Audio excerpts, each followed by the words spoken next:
കോഴിക്കോട് വിദ്യാർത്ഥിയെ കാണാതായതായി പരാതി. ബീഹാർ സ്വദേശി സൻസ്കാർ കുമാറിനെയാണ് കാണാതായത്. മലാപ്പറമ്പ് വേദവ്യാസ വിദ്യാലയത്തിലെ 7ാം ക്ലാസ് വിദ്യാർത്ഥിയാണ്. ഇന്നലെ പുലർച്ചെ മുതൽ ഹോസ്റ്റലിൽ നിന്നും കാണാതായതായി പരാതി. കൂടുതൽ വിവരങ്ങളുമായി ദിൽഷയാണ് ചേരുന്നത്. ദിൽഷ, എവിടേക്കാണ് വിദ്യാർത്ഥി പോയത്? കൂടുതൽ വിവരങ്ങൾ എന്തെങ്കിലും ലഭ്യമാണോ?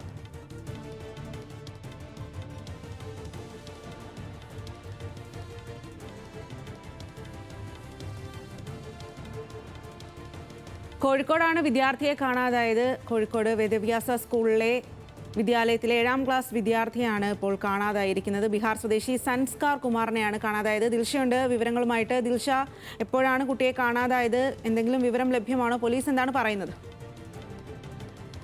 പുലർച്ചെ മുതലാണ് ഹോസ്റ്റലിൽ നിന്ന് കുട്ടിയെ കാണാതായത് എന്നാണ് ലഭിക്കുന്ന വിവരം. മലാപ്പറമ്പ് വേദവ്യാസ സൈനിക വിദ്യാലയത്തിലെ 7ാം ക്ലാസ് വിദ്യാർത്ഥിയായ സൻസ്കാർ കുമാറിനെയാണ് കാണാതായിരിക്കുന്നത്. എന്തായാലും ഈ ഹോസ്റ്റലിലെ അധികൃതർ തന്നെയാണ് ഓഫീസിൽ വിവരം നൽകിയിരിക്കുന്നത്. ചക്കാവ് പോലീസ് അന്വേഷണം ആരംഭിച്ചിട്ടുണ്ട്. ഇന്നലെ പുലർച്ചെ മുതൽ ഹോസ്റ്റലിൽ നിന്നും വിദ്യാർത്ഥിയെ കാണാതായിട്ടുണ്ട് എന്നാണ് ലഭിച്ച പരാതി. എന്തായാലും പോലീസ് അന്വേഷണം ആരംഭിച്ചിട്ടുണ്ട്. ഇത് സംബന്ധിച്ച് വിദ്യാർത്ഥിയുടെ കൂടെയുള്ള ക്ലാസ്സിലെ മറ്റു കുട്ടികളോടൊക്കെ തന്നെ വിവരങ്ങൾ ശേഖരിക്കുന്നുണ്ട്. സ്വാതി. ശരി ദിൽഷ, കോഴിക്കോട് വേദവ്യാസ വിദ്യാലയത്തിലെ വിദ്യാർത്ഥിയെ കാണാനില്ല എന്നാണ് പരാതി. ബീഹാർ സ്വദേശിയായ വിദ്യാർത്ഥി 7ാം ക്ലാസ് വിദ്യാർത്ഥിയെയാണ് കാണാതായി എന്നുള്ളൊരു പരാതി വന്നിരിക്കുന്നത്.